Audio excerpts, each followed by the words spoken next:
Hari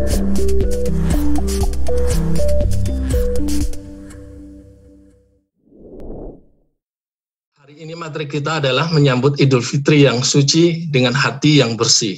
Insya Allah kita akan semakin siap dan memaksimalkan sisa hari di Ramadan ini untuk membersihkan hati kita untuk menyambut hari Idul Fitri yang suci. Dan hari ini dengan tausiah agim, semoga kita semakin spot on dalam membersihkan hati kita untuk mencapai hari Idul Fitri yang suci dengan hati yang bersih.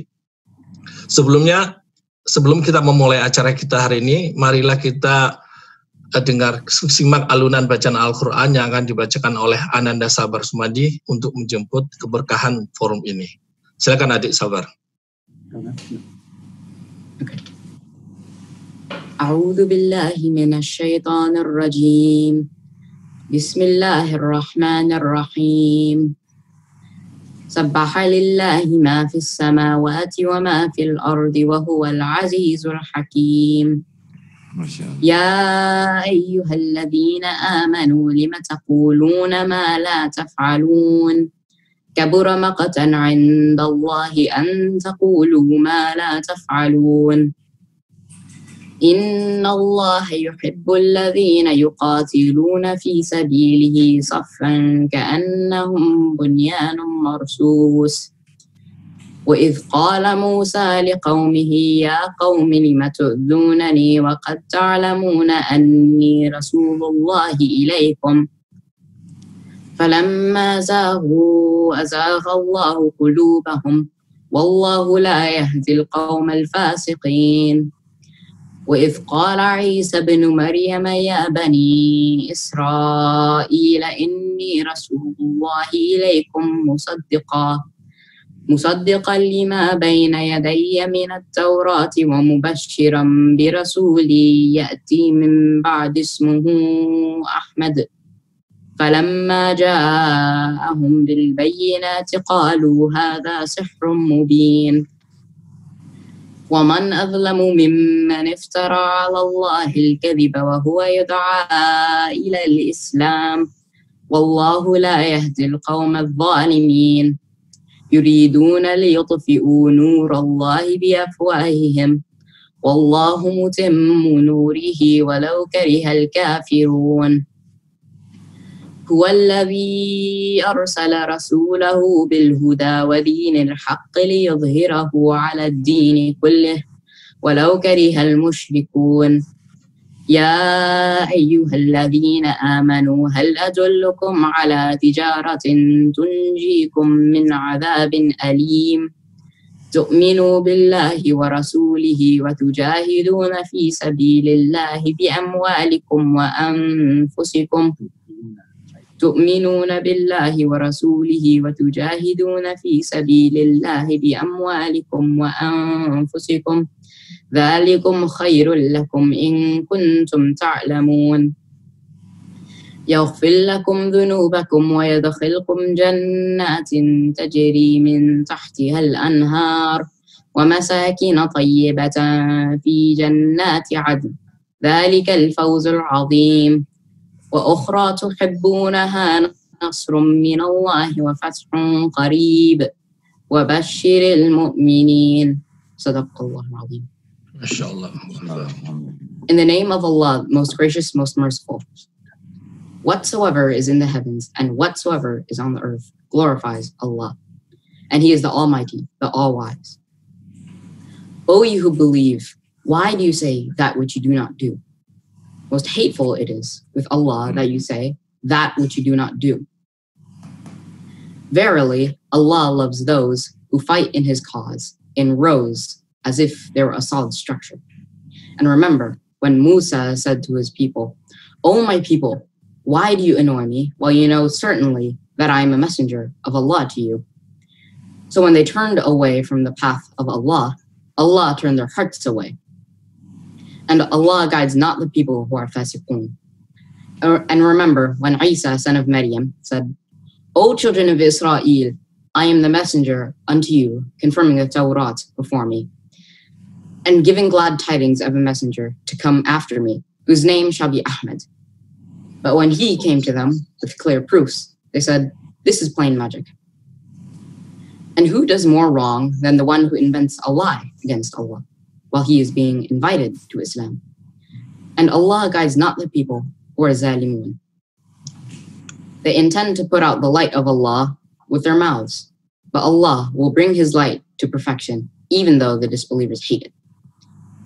He it is who has sent his messenger with guidance and the religion of truth, to make it victorious over all other religions, even though the mushrikun hate it.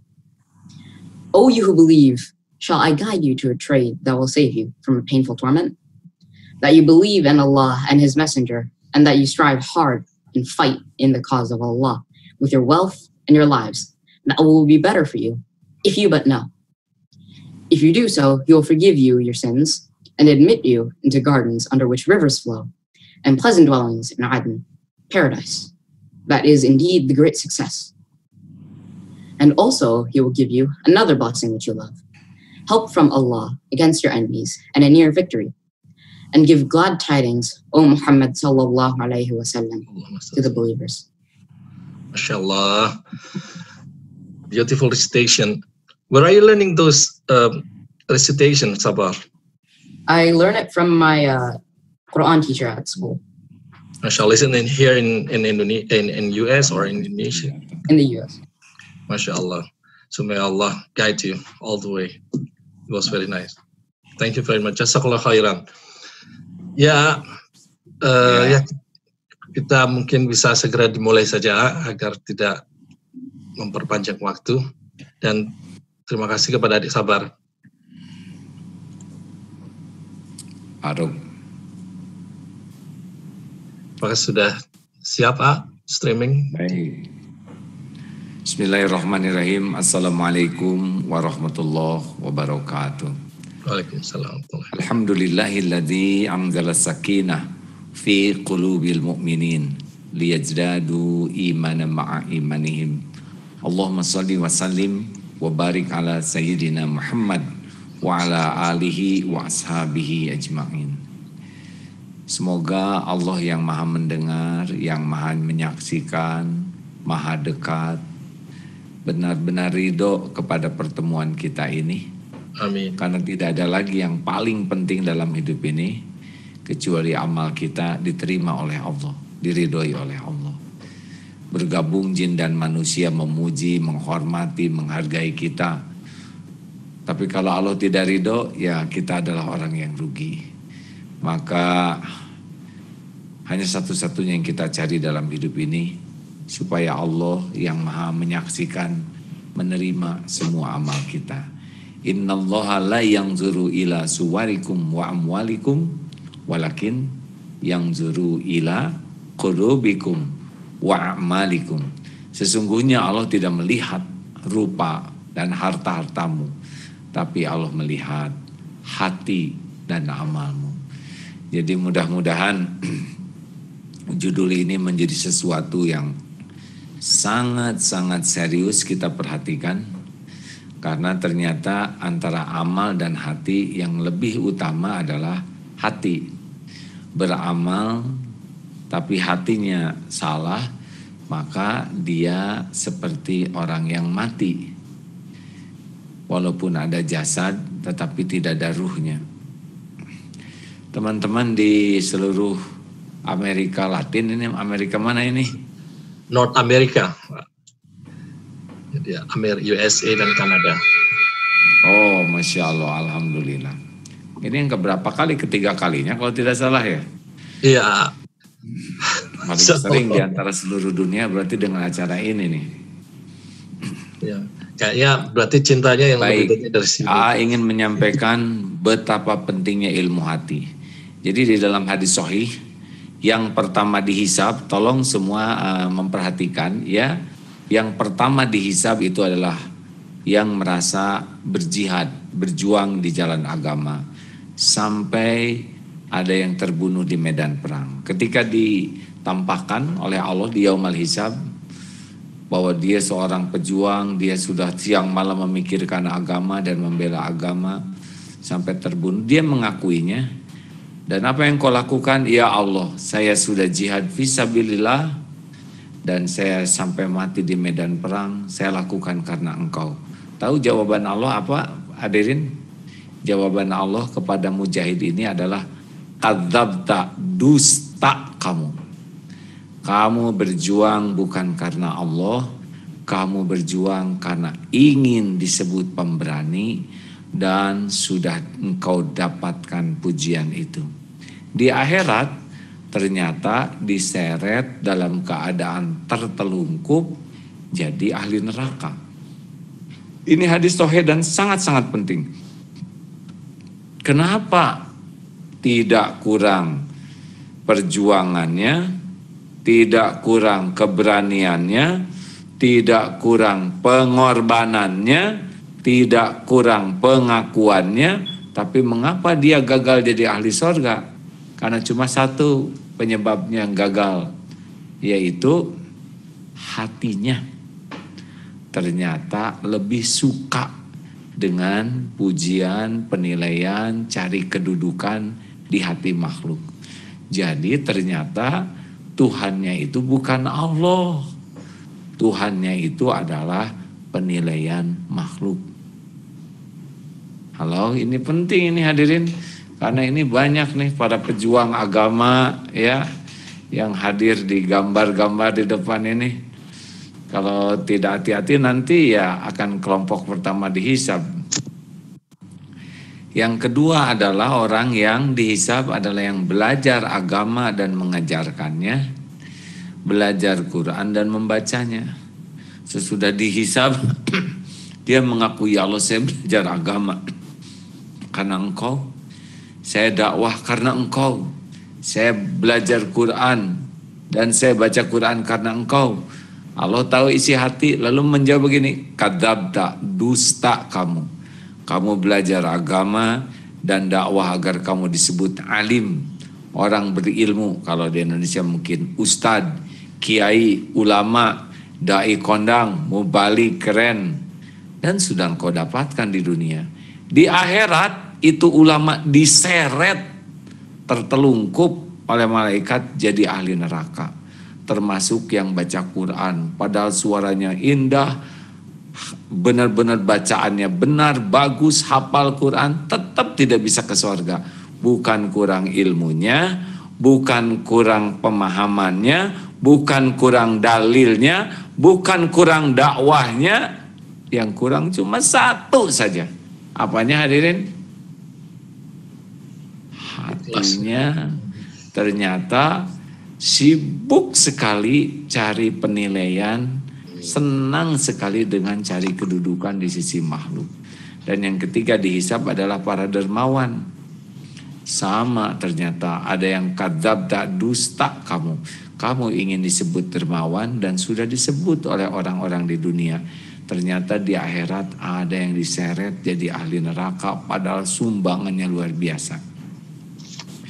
Mudah-mudahan dalil sahih ini benar-benar menjadi bahan tafakur kita nih. Jadi tidak cukup memperbanyak amal. Karena yang paling penting itu bukan banyak amal, tapi diterima amal kita oleh Allah. Sepakat hadirin?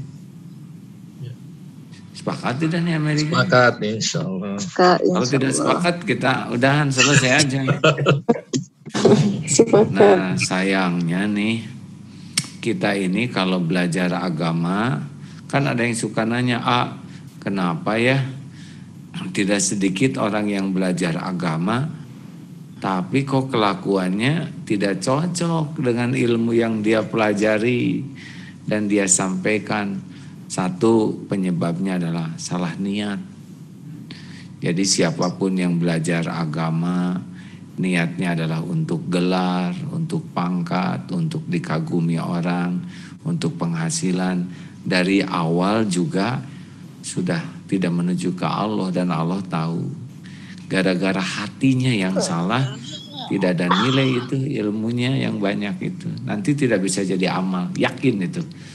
Walaupun dia doktor atau PhD atau master atau profesor Islam, Kalau niatnya tidak baik, mungkin kita dengar ada yang di Jerman itu ya, hafal 30 juz, hadis kitab juga hafal, bahasa Arabnya bagus, tapi tetap saja tidak dapat hidayah karena Allah tahu isi hatinya memang bukan mencari Allah. Tidak bisa dibohongi karena wa asiru qaulakum awijharu bih innahu alimum bidati sudur. Kau rahasiakan kata-katamu, mau engkau jaharkan, sesungguhnya Allah mengetahui isi hati. Surat Al-Mulk ayat 13. Kenapa itu banyak ilmunya tapi banyak dakwanya, tapi kok kelakuannya asa beda dengan yang didakwahkan? Nah, penyebab kedua adalah ilusi ilmu. Jadi ada yang belajar agama banyak, dalilnya juga bagus, tapi dia sudah merasa mengamalkan dengan tahu. Contohnya begini, saudara, kita harus serius menjaga ukhuwah kita. Jangan seperti orang itu, dia merusak ukhuwah. Nah, baru juga menceritakan ukhuwah, tapi dia sendiri sudah mulai nyerang saudaranya sendiri. Hati-hati Pak, jangan dekat-dekat dengan orang itu. Dia kerjanya ngomongin orang. Tahu nggak? Dalam Islam ngomongin orang itu hukumnya haram. Silakan baca surat Al-Hujurat ayat 12. Haram gibah itu. Saya ngasih tahu aja. Jangan dekat-dekat dia. Dia tuh kerjanya ngomongin orang. Dia nggak lagi ngomongin siapa. Nah, kadang-kadang kita tidak sadar. Kita dengan dalil itu seakan-akan kita udah mengamalkan. Sabar dong jadi orang, Innallaha ma'as-sabirin. Allah tuh sama orang sabar, tahu? Jadi orang tuh sabar. Nah, sambil tidak sabar. Halo? Jadi ilmu itu tidak langsung jadi amal karena couplingnya beda. Yang ketiga, kenapa ada orang yang banyak ilmu agama atau belajar terus ilmu agama kok kelakuannya, nah padahal dia amalnya banyak loh, karena ada yang sibuk dengan amalan lahiriah dan merasa udah selamat, sholat jamaah, ke masjid terus, ngaji one day one juz, saum Senin Kamis. Tapi kalau ditanya sholatnya khusyuk tidak, dia tidak merasa bersalah. Sholat gitu saja, seperti gerakan badan, mulut benar, bacaannya benar, ruku sujudnya benar, tapi tidak pernah memeriksa hatinya. Saya ini khusyuk atau tidak? Assalamualaikum warahmatullahi wabarakatuh. Dia mengucap, menebar salam, tapi dia tidak bertanya ke hatinya, apakah salam saya ini benar dari hati, menginginkan orang selamat, orang dapat rahmat, orang dapat keberkahan. Sedekah sana sini sambil diposting sana sini ya, tapi dia bertanya ke hati, ini saya sedekah ini benar gitu, nyari keridhaan Allah atau nyari follower baru, nyari pujian di komen, nyari likes. Nah, kalau kita tidak pernah memeriksa hati, maka jatuhnya yang keempat, yaitu makin banyak ilmu agama, makin banyak amal, makin kotor hati, makin ujub, makin sombong, makin ria, makin pendengki dengan ilmunya, dengan amalnya. Lihat orang yang belum pakai kerudung, aduh itu katanya Islam, terus ngomel dan dia tidak melakukan apapun.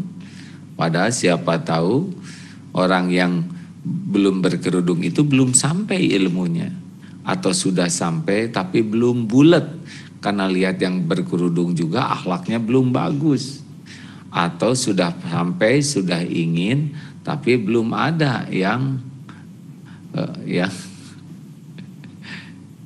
nggak apa-apa.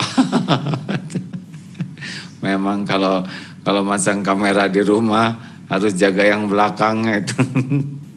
Nggak apa-apa Pak Rusman, tenang ya. Kami semua memaklumi. Lanjut nih. Jadi Bapak Ibu yang baik,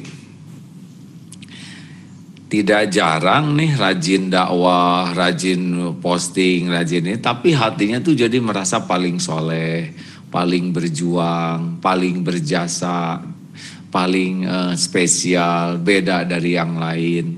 Sehingga kalau melakukan apa-apa ingin diperlakukan spesial oleh orang lain. Kalau dia beli sesuatu, kalau bisa orang jadi ngasih murah, ya. Kemudian kalau dia datang ingin spesial lah. Dengan ilmu dan agamanya dia menginginkan balasan dari manusia, bukan balasan dari Allah. Lalu kalau orang tidak melayaninya dengan baik, dia akan tersinggung, marah.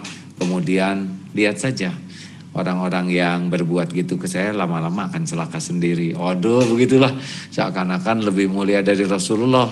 Kalau dia disakiti orang bakal ngejengkang, itu kan ujub. Jadi Bapak Ibu yang baik, hati-hati sekali banyaknya ilmu, banyaknya berjuang, banyaknya amal. Kalau tidak pakai ilmu hati, nambah penyakit hati, dan hasilnya seperti yang tadi diungkapkan di dalam hadis yang pertama tadi. Tidak sedikit yang amalnya luar biasa, tapi sirna karena ternyata di hatinya punya Tuhan yang lain, yaitu mencari pujian, penilaian, kedudukan di sisi makhluk dengan menggunakan amal ibadah hak Allah Subhanahu wa taala. Sampai di sini kira-kira jelas tidak nih pentingnya ilmu hati? Insyaallah jelas. Iya. Saya kutip sebuah hadis Sahih Bukhari, ala inna fil jasadi mudghah idza saluhat saluhal jasadu kullu wa idza fasadat fasadal jasadu kullu ala wahyal qalbu. Ketahuilah dalam jasad ini ada sesuatu segumpal daging yang kalau dia baik, baik seluruhnya. Kalau dia buruk, buruk seluruhnya. Itulah yang dinamakan qalbu. Jadi kalau kita tidak menata hati kita, maka pikiran, mulut, mata, telinga, gerakan tangan, sikap cenderung buruk. Nah makanya seharusnya Ramadan ini adalah betul-betul untuk membersihkan hati dengan ilmu dan amal yang kita miliki. Jadi adanya ilmu itu untuk membersihkan hati, adanya amal itu untuk membersihkan hati, sehingga kita tergolong di dalam surat Asy-Syu'ara ayat 8889. A'udzubillahi minasyaitonirrajim. Yauma la yanfa'u malu wala banun illa man atallaha biqalbin salim. Ingatlah hari yang tiada manfaat harta dan anak-anakmu kecuali orang yang berjumpa dengan Allah biqalbin salim. Jadi nanti perjumpaan dengan Allah itu dengan qalbun salim. Hati kan dibagi 3, qalbun mayyit, qalbun marid, qalbun salim. Ada yang hatinya mati. Nah, ini yang sekarang korupsi sembako ya. Itu paling biadab tuh manusia. Orang kelaparan dia korup. Nauzubillahi min dzalik. Badan sehat, akal sehat, hati tidak sehat, langsung jadi manusia keji. Yang kedua qalbun marid, yang hatinya berpenyakit. Nah, tergantung tingkat komplikasi penyakitnya. Makin banyak penyakitnya ya makin jauh dari Allah, stres sekali. Dan qalbun salim, orang yang qalbun salim itu cirinya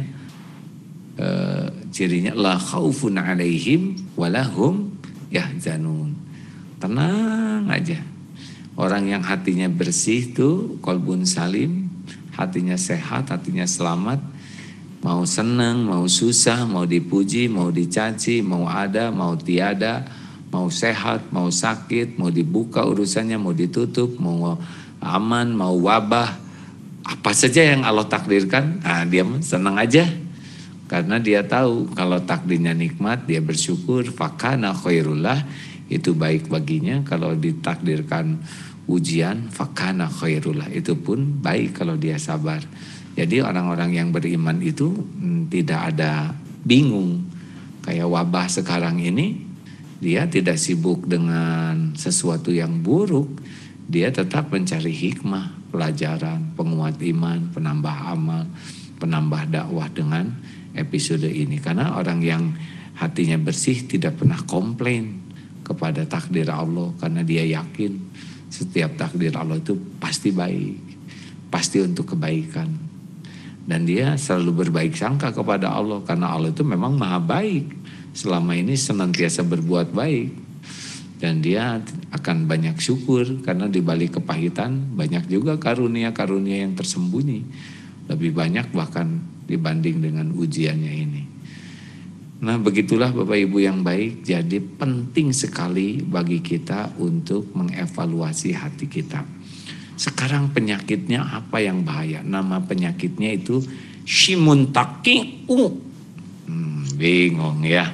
Shimuntaki'u jidun. Coba diulangi Pak Teguh. Shimuntaki'u jidun. Nah, ini nggak ada dalam kitab apapun. Shimuntaki'u. Jadi penyakit hati yang bahaya itu namanya syirik. Syirik itu apa? Dia menuhankan sesuatu selain Allah. Apa cirinya menuhankan sesuatu selain Allah? Ada kemelekatan di hati yang mendominasi dirinya siang dan malam, sangat ingin dekat dengannya, takut jauh darinya, mau berkorban apapun untuknya. Dia merasa mulia bersamanya, kalau tidak adanya merasa hampa dan hina. Nah, nyaknya ini siapa? Ada yang harta, siang malam harta. Wih, padahal orang yang siang malam memikirkan harta pasti orang miskin tuh hatinya. Pasti itu. Karena orang kaya mah biasa aja. Ada yang pangkat. Wih, di Indonesia mah kalau udah dengar mutasi itu kayak mau dimutilasi. Ada yang jabatan. Ada yang popularitas, wih segala calon pengen populer. Ada yang menuhankan pujian orang, ingin dipuji, dikagumi, dihargai, diperlakukan spesial. Itu jadi Tuhan sendiri tuh. Allahnya tidak ada di hatinya. Ada juga yang menuhankan suaminya, ada juga yang menuhankan istrinya. Cirinya apa? Cirinya adalah di hatinya lengket atau lekat sekali suami daripada Allah. Lebih berharap dari suami daripada berharap dari Allah. Lebih takut kepada suami daripada takut ke Allah. Lebih berharap ke istri daripada berharap ke Allah. Lebih takut ke istri daripada takut ke Allah. Sehingga semua yang dilakukan tuh karena suami, karena istri, karena atasan. Tidak ada Allahnya di hati. Nah, rumah tangga seperti ini namanya DTA, derita tiada akhir. Pernah mendengar ilmu singa belum? Udah ya? Boleh diulangi? Silakan. Jadi kalau manusia menikah, orang-orang tuh dekat, salaman. Tapi kalau singa menikah, binatang lain tidak boleh mendekat. Oh, tiba-tiba singa lagi nikah tuh ya, kucing mendekat. Waduh, singa marah. Pas mau dipukul si kucing bicara, singa kasih kesempatan saya bicara. Jangan emosi kayak gitu. Apa? Lalu kucing berbisik. Tiba-tiba singa pucat. Coba itu. Apa yang dikatakan kucing? Hei singa, jangan sombong kamu ya. Saya ini dulunya singa, tapi sesudah nikah saya jadi kucing. Gitu. Jelas Meng? Ayo pada mengeong. Aduh, berada di Amerika di mana-mana ya, kalau jenis kucing mengeong terus. Otot, kawat, balung besi, leher beton, urat kabel, eok, eok. Kenapa? Karena takut sama istri. Ya, apakah bagus takut sama istri? Salah.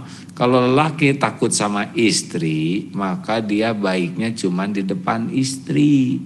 Di belakang istri lincah tak terkendali. Kalau suami takut kepada Allah, dimanapun dia berada, dia pasti jaga diri. Itulah sebabnya kalau suami ketakutan oleh istri itu pasti kurang iman. Jadi baik sopan ke istri, tapi ya jangan takut ya. Allah yang memiliki dan menentukan segalanya. Sama istri juga jangan menuhankan suami.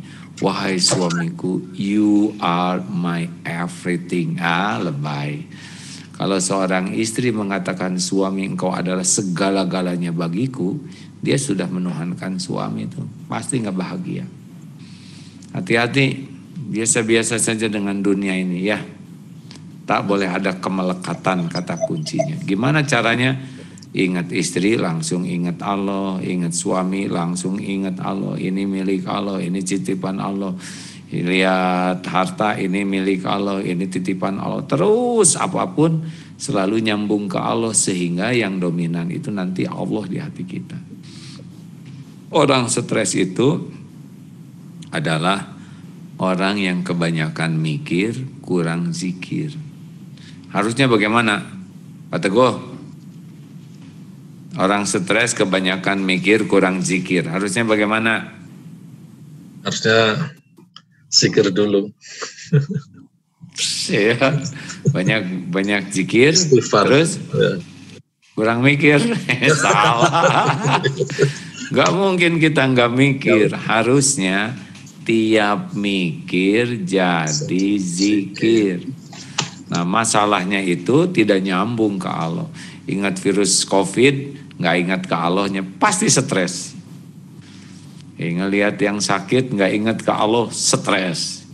Ingat yang meninggal, gak ingat ke Allah, stres. Wah, segala dibaca.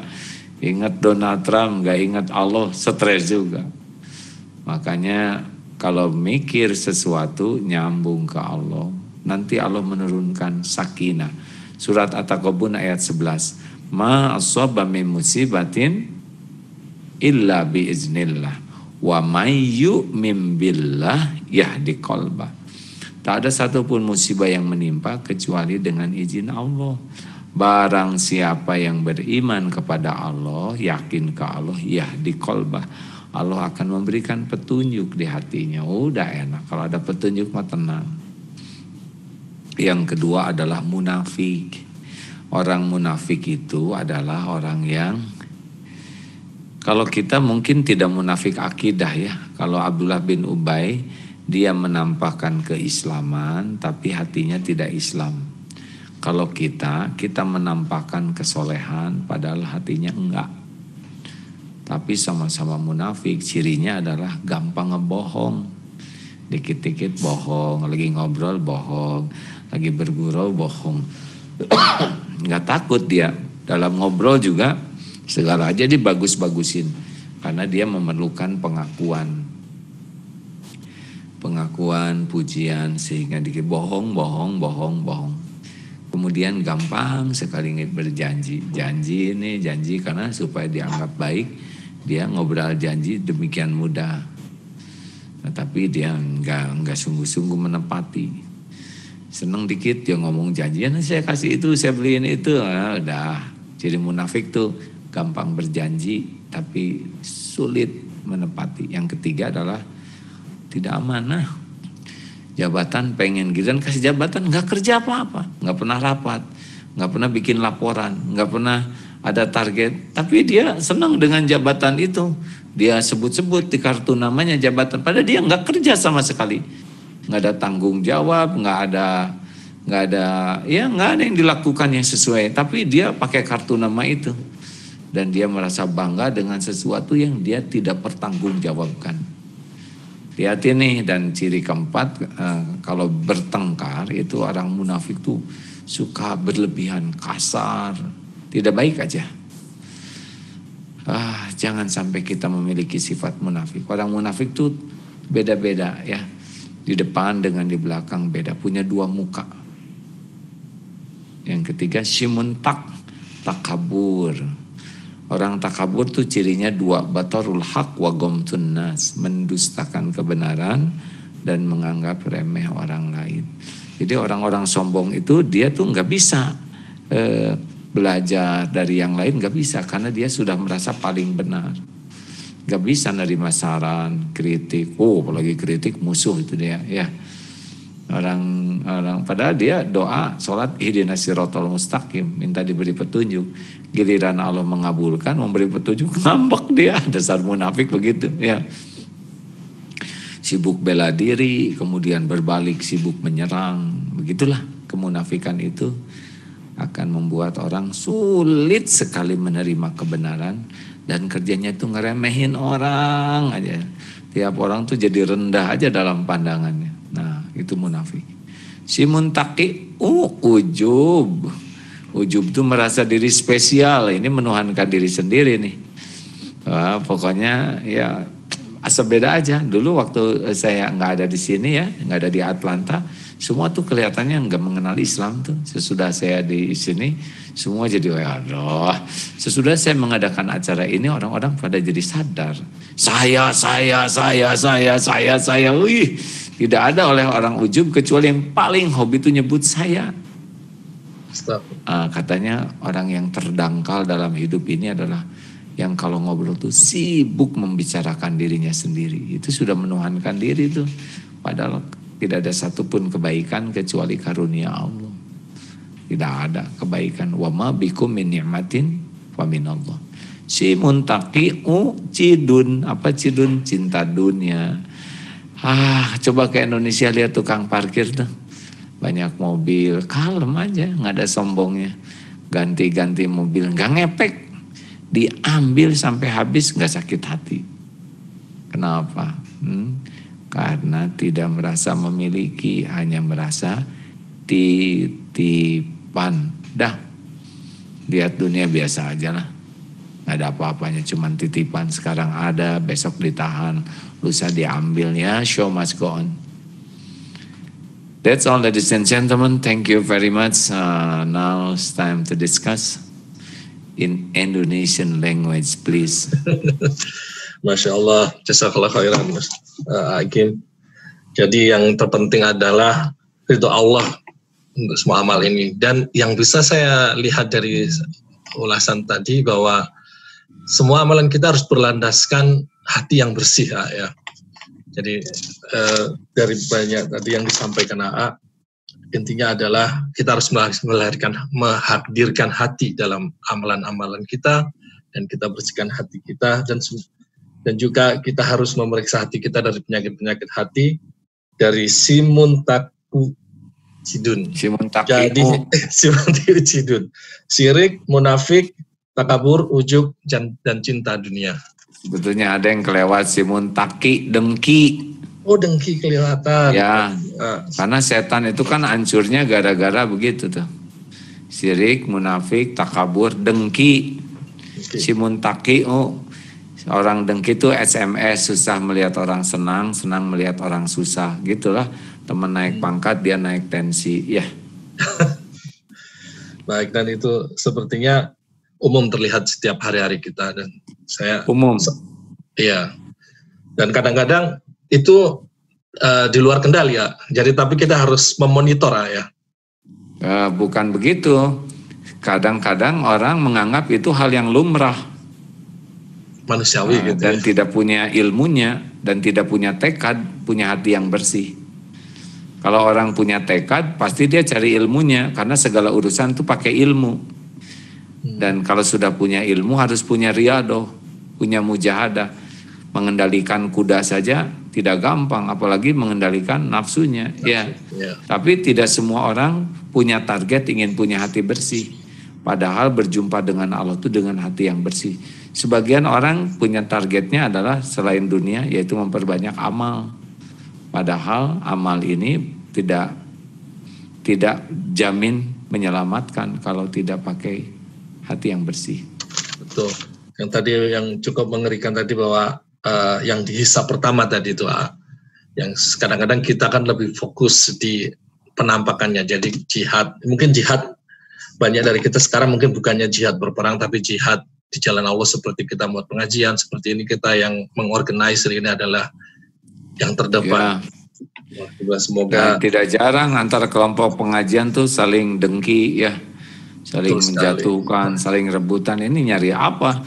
Berarti bukan nyari keridhaan Allah. Kalau nyari keridhaan Allah kan makin banyak. Tapi dia dulu ngaji di saya, sekarang pindah. Ya nggak apa-apa. Yang penting kan orang jadi soleh, bukan ngumpul bersama kita, betul?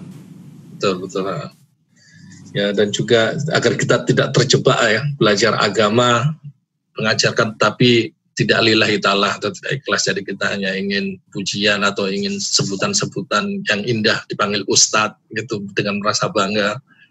Dan juga tadi sebagai dermawan, naudzubillah min dzalik, semoga kita semua dihindarkan dari 3 sifat ini, dan semoga di hari-hari terakhir ini kita bisa memaksimalkan berdoa, semoga kita dijauhkan dari penyakit-penyakit hati tersebut.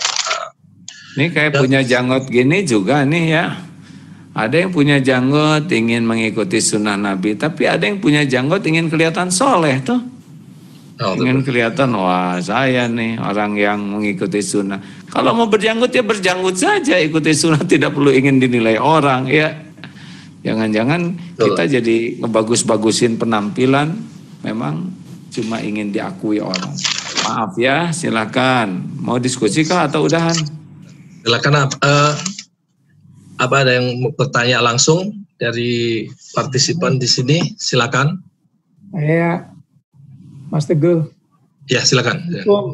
Pak, ini ada pertanyaan yang ini kejadian yang tadi bilang bahwa di kelompok pengajian misalnya. Yang tadi bilang kalau kita nggak mengikuti kelompok itu, dia merasa dengki dan tidak mau bertegur sapa lagi. Bagaimana menghadapi orang-orang yang kayak begitu? Jadi menghadapi yang seperti itu, yang penting kita yang berbuat baik. Jadi kalau ada orang yang berbuat kurang baik, satu, kita bersyukur bahwa kita tidak seperti dia. Yang kedua, kita bersyukur dapat pelajaran supaya kita jangan niru keburukannya. Yang ketiga, kita jadi bahan evaluasi diri. Jangan-jangan saya pun pernah berbuat begitu, sehingga banyak tobat. Yang keempat, kita jadi contoh ya untuk tidak begitu. Gitu. Jawaban sebaik-baiknya bagi yang kurang baik adalah idfa billati hiya ahsan. Tolak keburukan dengan cara yang lebih baik. Dan doakan jangan lupa. Makasih ya. Ini ada lagi saya pakai peppermint ya, mudah-mudahan. Ini semalam di masjid ternyata bagi yang sudah 59 tahunan begini. Silakan. Ya, ini ada pertanyaan tapi ingin dirahasiakan dari sahabat saya yang merupakan penggerak pengajian. Jadi beliau khawatir dari yang dihisap pertama tadi ya. Jadi beliau ini, saya ini sering mengajak teman-teman untuk mengaji sampai saya taruh di FB juga sama sedekah. Saya sering kali mengajak teman-teman sampai ada yang bilang saya spesialnya sedekah. Jadi beliau takut akan sia-sia dan dimasukkan ke neraka. Bagaimana ini menyikapinya? Gini ya, memperlihatkan amal itu boleh, apalagi oleh tokoh yang memang sering dijadikan panutan. Tapi harus punya banyak amal yang tidak diposting. Jadi sedekah diposting misalkan $1.000, yang tidak diposting $100.000. Tapi kalau sedekah $5 diposting, yang lain yang nggak ada lagi, udah berarti memang niatnya cuma pengen dinilai orang.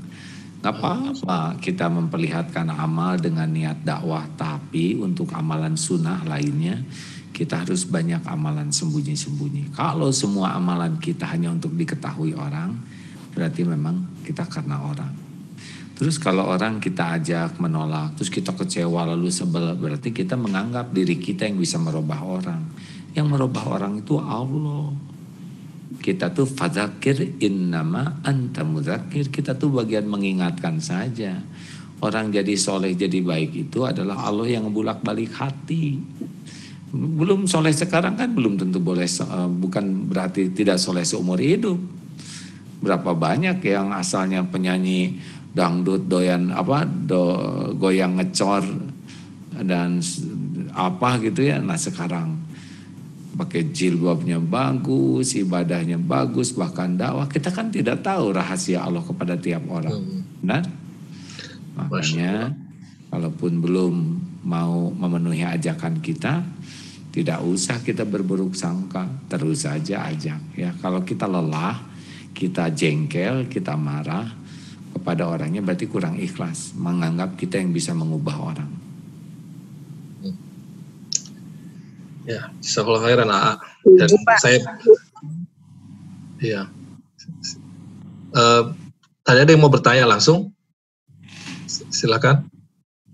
Itu Pak Rusman, Sami dari mana Pak Rusman? Itu dibuka dulu mikrofonnya, Pak. Ya, di mana ini Pak Rusman? Pak Rusman lagi tidur, Pak. Di San Francisco. Oh, temannya Pak Pohan kah? Assalamualaikum, Agim. Waalaikumsalam warahmatullahi wabarakatuh. Saya Afnan dari Chicago. Saya ada pertanyaan. Silakan Ibu. Iya, pertanyaan saya itu, misalnya ya ada orang jahat gitu ya, ada orang jahat, katakanlah dia melakukan kejahatan yang sampai di penjara, pokoknya parah deh. Terus ceritanya mungkin sampai diberitakan oleh berita, TV, segala macam ya. Terus ada orang bisa menarik pelajaran dari kejahatannya dia itu. Misalnya untuk bisa menghindari melakukan hal yang sama, jahat seperti itu, atau memberikan pengajaran kepada anak-anaknya untuk tidak seperti itu. Jadi intinya itu tindak kejahatan orang itu menimbulkan pemikiran yang bagus kepada orang lain untuk menghindari kejahatan yang sama. Itu orang-orang yang seperti itu tuh bagaimana posisi mereka itu dalam Islam? Pembalasannya mereka itu bagaimana? Mereka sudah menimbulkan sesuatu yang baik kepada orang lain dari tindakan kejahatannya dia gitu loh. Ada kemungkinan itu tidak terjadi pada kita kan? Ada suatu kesalahan yang kita buat yang ternyata ada hikmahnya untuk orang lain gitu, dipetik pelajaran untuk orang lain. Itu balasannya untuk kita tuh bagaimana begitu lagi? Atau Ya. kepada orang yang telah berbuat jahat itu? Orang yang berbuat jahat itu tergantung niatnya, Mbak. Kalau niatnya jelek, maka dia dapat dari niat dan perbuatannya.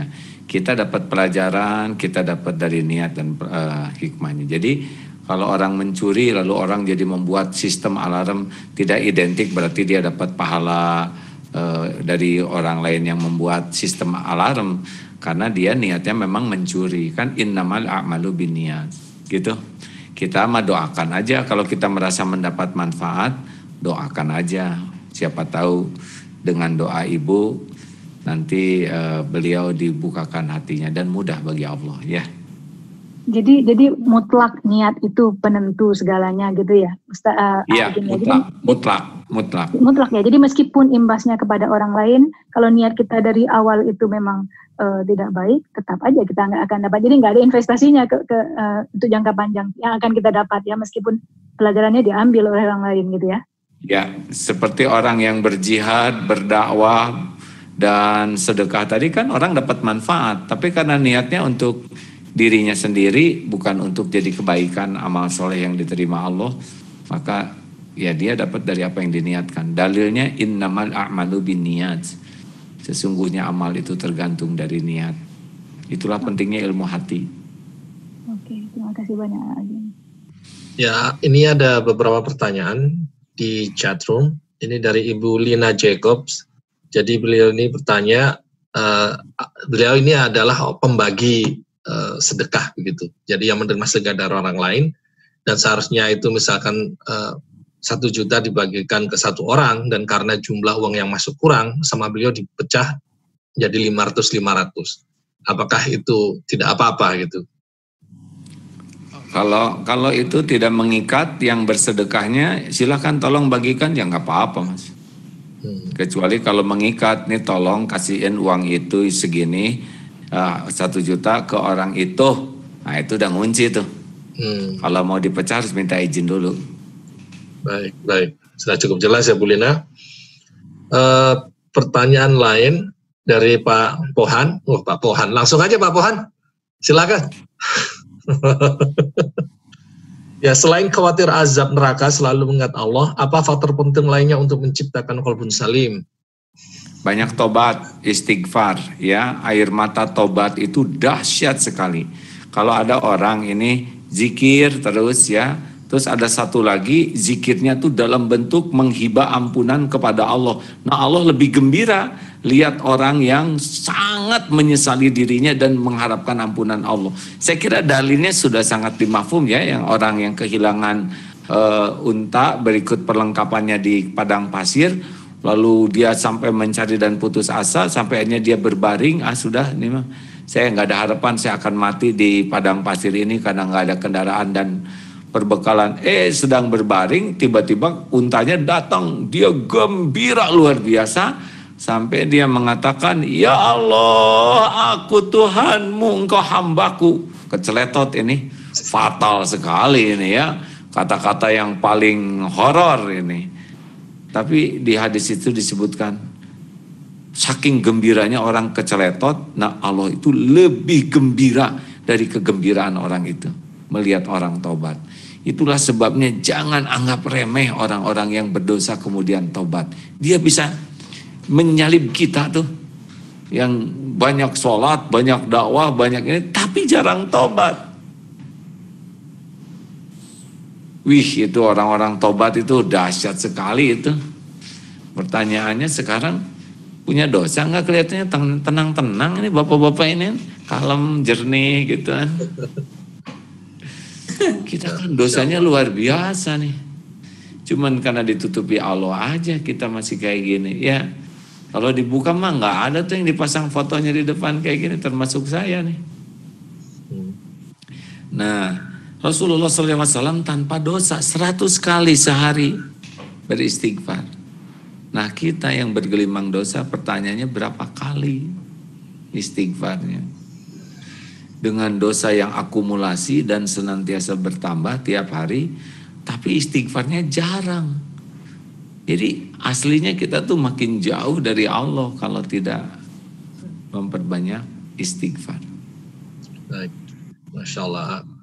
Jadi teringat pesan AA selalu bahwa dawamkan istighfar, bahwa apapun yang nampaknya tidak bisa diubah akan bisa diubah dengan istighfar.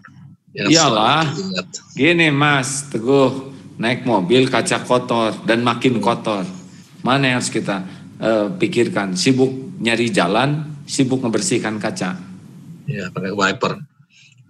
Bersihkan kaca. Bersihkan kaca. Kalau tidak kelihatan jalan, capek, tapi bersihkan kaca. Jalan kelihatan sendiri, gitu. Betul. Makanya dalilnya man lazimal istighfar atau waman aksarul istighfar ja'alallahu lahu min kulli hammin farajan. Barang siapa yang mendawamkan istighfar, memperbanyak istighfar, Allah akan lapangkan hatinya dari kesempitan. Wa min kulli doikin makhrajan, dan Allah berikan jalan keluar dari kesulitan apapun bentuknya karena kelihatan jalannya. Dan warazaqahu min haitsu la yahtasib, dan Allah akan berikan rezeki pertolongan dari tempat yang tidak diduga-duga. Istighfar bisa bentuknya bermacam-macam ya. Yang paling afdol yang kita malas yang panjang-panjang. Astagfirullahaladzim, Allahumma gfir wa atubu ilaih, macam-macam. Astagfirullahaladzim alladzi la ilaha illa huwal hayyul qayyum wa atubu ilaih. Ada sayyidul istighfar yang kalau kita baca pagi dengan yakin, kita meninggal siang atau sore kita bisa masuk surga. Allahumma anta rabbi la ilaha illa anta khalaqtani wa ana abduka wa ana ala ahdika wa wadika mastata'tu a'udzu bika min syarri ma sana'tu abu'u laka bi ni'matika alayya wa abu'u bi dzambi faghfirli fa innahu la yaghfiru dzunuba illa anta. Panjang ya. Tapi kalau belum hafal gampang, baca aja itu di Google. Sayyidul Istighfar namanya. Baca aja 40 kali. Baca saja, nggak usah dihafalin. Lihat nanti pas sudah 40 kali. Kalau belum hafal juga, baca lagi 40 kali. Nanti hafal sendiri. Hafal tuh karena sering dibaca, bukan dihafalin. Afdolnya di pagi hari ya, beristighfar. Pagi dan sore.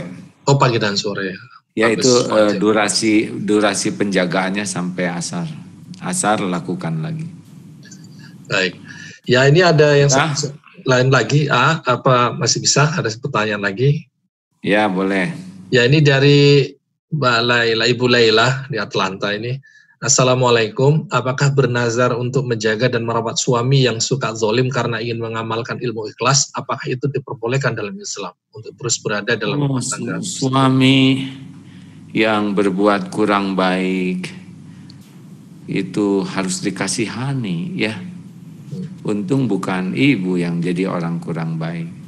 Sepanjang dalam batas-batas yang tidak merusak iman, tidak merusak akidah, tidak merusak fisik, bantu ya supaya Allah memberikan hidayah, taufik. Allah tahu keikhlasan istri yang ingin sekali suaminya selamat. Allah juga menyaksikan apa yang dilakukan suami terhadap istrinya. Keikhlasan itu pasti diketahui Allah, ya pasti. Dan keikhlasan itu powerful sekali, membuat orang bisa kuat, bisa istiqomah, dan pasti lebih disukai Allah. Innallaha yuhibbul muhsinin. Lakukanlah yang terbaik, ya. Insyaallah Allah. Hal jazaul ihsan illal ihsan. Tiada balasan bagi kebaikan kecuali kebaikan. Surat Ar-Rahman itu ayat berapa ya? Bagaimana nih Amerika? Kapan saya ke sana? Anytime.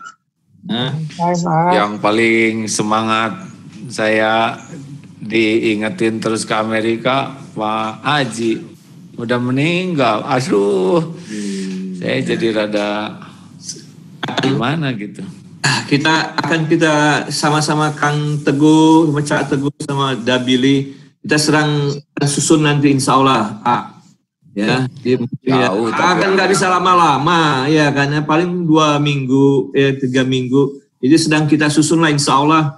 Dalam bulan depan udah ada nanti informasi. Wah, Amerika sekarang lagi gawat-gawat gitu, saya nggak mau ke sana.